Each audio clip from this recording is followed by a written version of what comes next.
محترم سامعین حاضرین، السلام علیکم ورحمۃ اللہ تعالی وبرکاتہ۔ سبھی حضرات قریب قریب آ کر بیٹھ جائیں اور آقا کریم صلی اللہ تعالی علیہ وسلم کی بارگاہ میں درود پاک کے نذران عقیدت پیش کریں۔ پڑھیں اللہم صلی علی سیدنا مولانا محمد بارک وسلم، صلو علیہ صلاۃ و سلام علیک یا رسول اللہ صلی اللہ تعالی علیہ وسلم۔ قرآن مجید سورۃ البقرہ آیت نمبر 115۔ اللہ تبارک و تعالی ارشاد فرماتا ہے وَلِلَّهِ الْمَشْرِقُ وَالْمَغْرِبُ فَأَيْنَمَا تُوَلُّوا فَثَمَّ وَجْهُ اللَّهِ إِنَّ اللَّهَ وَاسِعٌ عَلِيمٌ۔ ترجمہ کنز ایمان، اور پورب پچھم سب اللہ ہی کا ہے، تو تم جدھر منہ کرو ادھر وجہ اللہ، خدا کی رحمت تمہاری طرف متوجہ ہے۔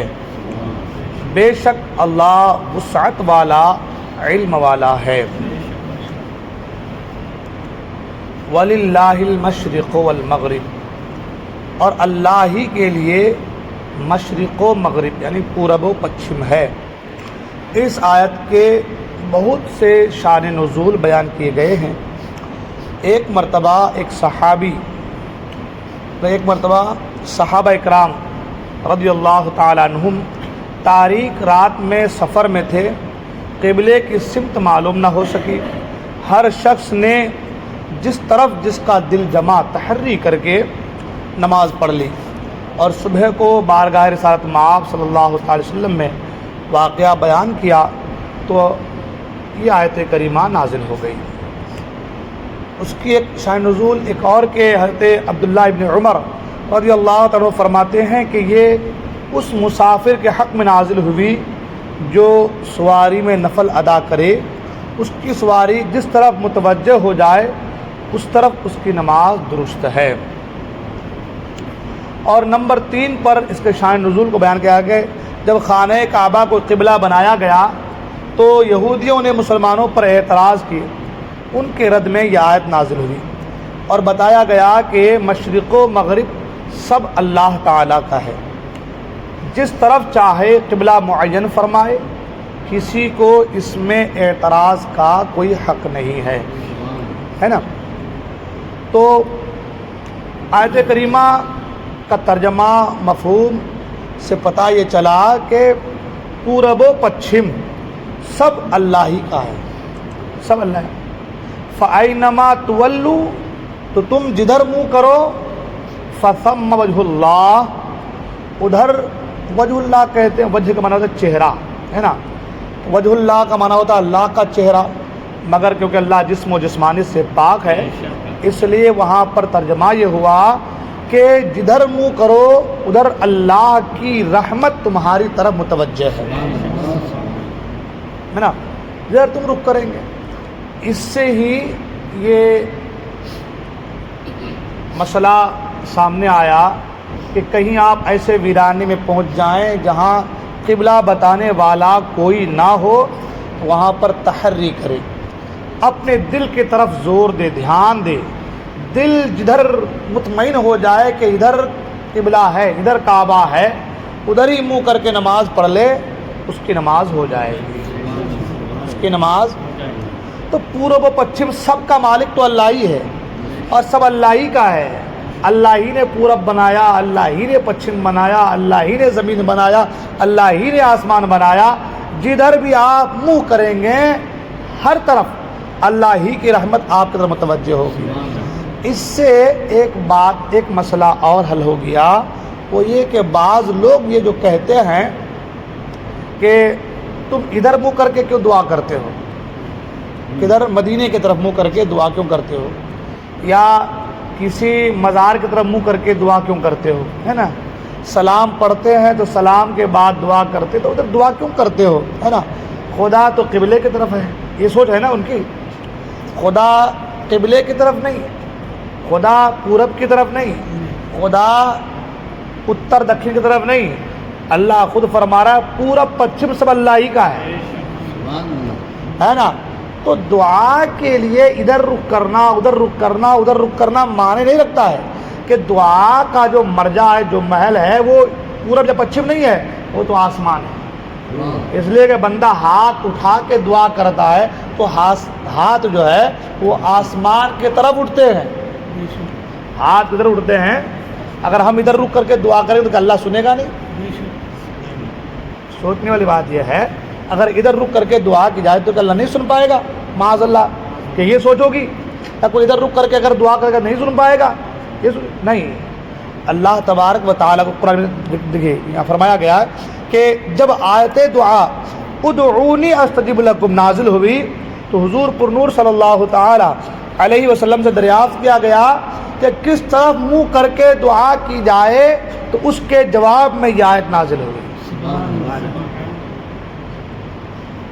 حضور صاحب نے پوچھا یا رسول اللہ دعا کس طرف رخ کر کے دعا کرنی ہے, کدھر منہ کر کے دعا کریں؟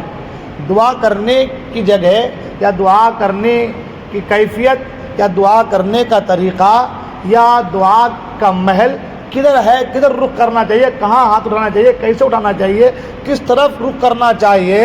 تو یہ آیت کریمہ نازل ہوئی کہ پورا پچھم سب اللہ ہی کا ہے.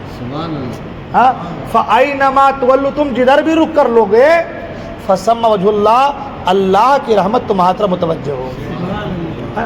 تم جدھر بھی رخ کر لو گے, جدھر بھی منہ کر لو گے, بس تمہارا یقین کامل ہونا چاہیے, اعتقاد ہونا چاہیے, اللہ کی ذات پہ بھروسہ ہونا چاہیے, اور یہ کہ میں اللہ سے مانگ رہا ہوں اللہ عطا فرمائے, ہے نا.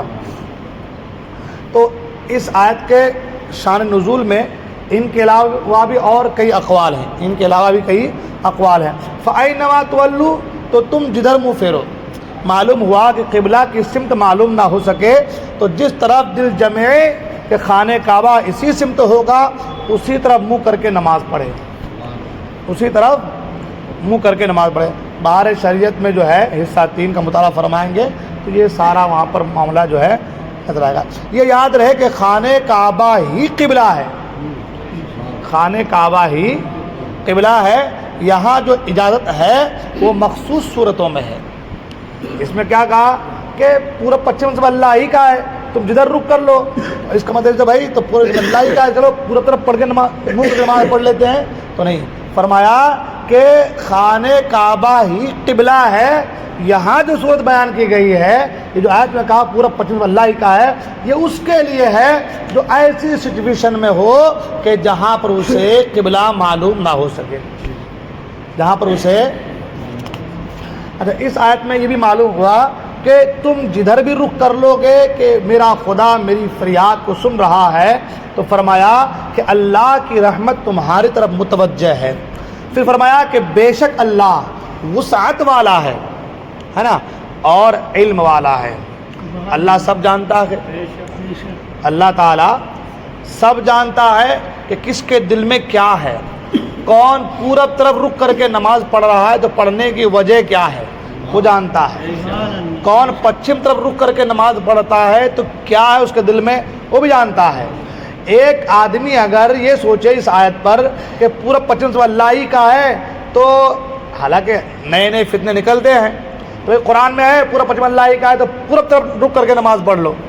اگر یہ سوچے, ہے نا, اگر وہ یہ سوچ لے کہ بھائی جب قرآن نے کہہ دیا کہ پورا پچھم سب اللہ ہی کا ہے, تم جدھر رخ کر لو اللہ کی طرف اللہ کی رحمت متوجہ ہوگی, تو قرآن تو ڈائریکٹ جواب دے رہا ہے کہ تم جدھر رخ کر لو تو میں پورب طرف کر لوں گا, تو میں پورب طرف کر لوں گا. تو اللہ نے فرمایا کہ اللہ وسعت والا بھی ہے اور علم والا بھی ہے. اللہ جانتا ہے کہ تمہارا پورب طرف رخ کرنا کس لیے ہے, تمہارا پورب طرف رخ کرنا کس لیے ہے, فتنہ کے لیے ہے یا تمہیں حقیقت میں قبلہ نظر نہیں آ رہا ہے, معلوم نہیں ہے. اس کو تو معلوم ہے, اللہ جانتا ہے نا. تو اب قبلہ جو ہے وہ خانہ کعبہ ہی ہے, قبلہ جو ہے وہ خانہ کعبہ ہی ہے. کل کو کوئی اس آیت کو پڑھ کے نہ سوچے کہ میں کدھر بھی رخ کر لوں گا اللہ کی طرف متوجہ ہوگی تو میری نماز ہو جائے گی, تو کہا نہیں, کہا اللہ جانتا ہے. ان اللہ واسع علیم, اللہ وسعت والا ہے اور علم والا ہے, جاننے والا ہے. وہ جانتا ہے کہ یہ آدمی کس لیے اس طرف رخ کر رہا ہے اور یہ آدمی کس لیے اس طرف رخ کر رہا ہے.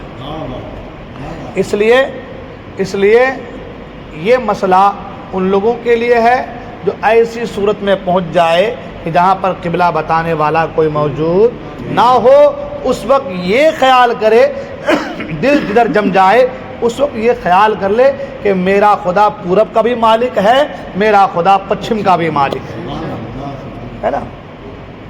ٹھیک ہے، تو آج کی آیت سے یہ کچھ باتیں ہمیں معلوم ہوئی اور ایک دو مسائل بھی معلوم ہوئے کہ اگر آپ کہیں ایسی جگہ پہنچ جائیں جہاں پر جو ہے قبلہ بتانے والا کوئی نہیں ہو، آپ تحری کریں۔ تحری مطلب دل کے طرف غور کریں، اپنے دل پر توجہ کریں، دل آپ کا جم جائے کہ ادھر ہی پچھم ہوگا، دل جم جائے تو آپ ادھر ہی رک کر کے نماز پڑھ لیں، آپ کی نماز ہو جائے گی، آپ کی نماز ہو جائے گی۔ اور ساتھ ہی ساتھ یہ بھی کہ اس آیت کے جو شان نزول ہیں اس میں کئی اقوال ہیں، اس میں یہ آیت کریمہ کئی لوگوں کے سوالوں کا جواب بھی ہے، کئی لوگوں کے سوالوں کا جواب بھی ہے، یہودیوں کے اعتراضات کا جواب بھی ہے نا؟